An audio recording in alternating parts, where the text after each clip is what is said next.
Nate Diaz made his pro MMA debut at just 19 years old. Now 30, he's fresh off the highest profile win and biggest payday of his life against the sport's biggest star. But even more important, he's here with us now. So Nate, what was the first thing you did, or what did you buy after that last fight, man? Dinner. Dinner. A good dinner. Yeah. So haven't really bought much. Just happened, so. Nice, man.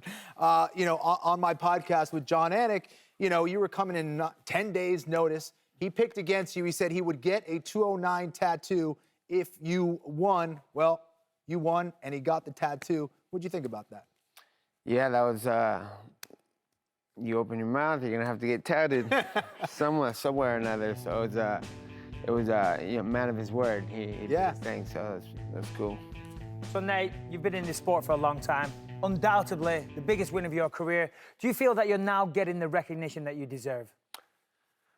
I think I've always got the recognition as far as the fans go and the people, but it's like the mainstream media and the UFC. I think now it's pouring in now. I'm on UFC tonight. And you've hit the big time. You're here with me. Yeah, good for you. I'm here to see you guys now. So I was wondering if I was ever gonna get into the studio. But, yeah, so I guess we're getting the recognition now, so it's good. Definitely, man.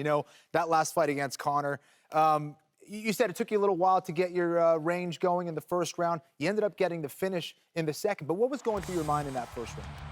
Well, I was not, like, I didn't have a training camp, so I didn't have time to study, watch the fight.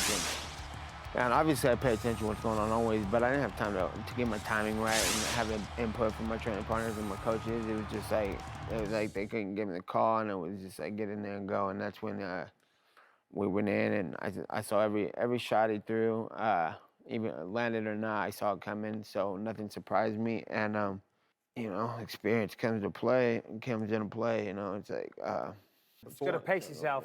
Yeah. Well, I'm always ready to fight 5 rounds with anybody. Even though you're down in shots on a yacht in Cabo. Yeah, whatever I'm doing. Like tomorrow I'll do 5 rounds, but it depends on what type of shape I'm in, on which type of pace I got to pick. So. Well, ultimately you did win the fight, and the word on the street now is rematch. I know you don't think a rematch is what should happen right now. Why do you think the UFC are trying to put that together? It's a real fight, so people want to see that fight. Obviously, it just happened in a real fight. You got a lot of players in this game where they're just playing this touch point system thing. But when you get a real fight, I think people will appreciate it. And if that's what he wants to do and that's what the UFC wants to do, let's run it back. Let's do it again. But if not, like whatever. I'm trying to get a big fight, biggest fights possible, and I'm here to fight top fighters, the best fighters in the world, and shouldn't the biggest fight possible be for a title, though? Shouldn't there be a title on the line? I think that title thing is a fairy tale, man. All these guys are like, I want the belt, I want to be the champion, but the best fighters in the world are getting paid the best money, and that belt thing, as far as I'm concerned, is a fairy tale. That might piss a lot of people off, but money talks, and if the best fighters aren't getting paid the most money, then why are they getting paid that money for?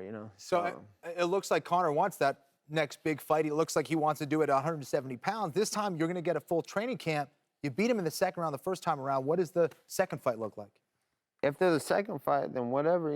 I'll fight at 55. I'd like to be in shape and be cut up and not have to hear it out of the fans and the people, or not even the fans, it's just the guy, It's like you don't want to hear the excuses. I want to hear no excuses. I'll make 55.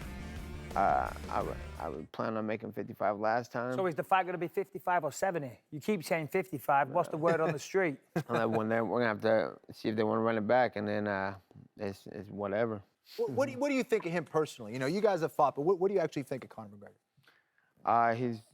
He's a fighter. He's doing his thing. He's making more of a scene than everybody else. For everybody else to speak up, everybody be in these positions, but no one wants to say nothing. I've been speaking for years.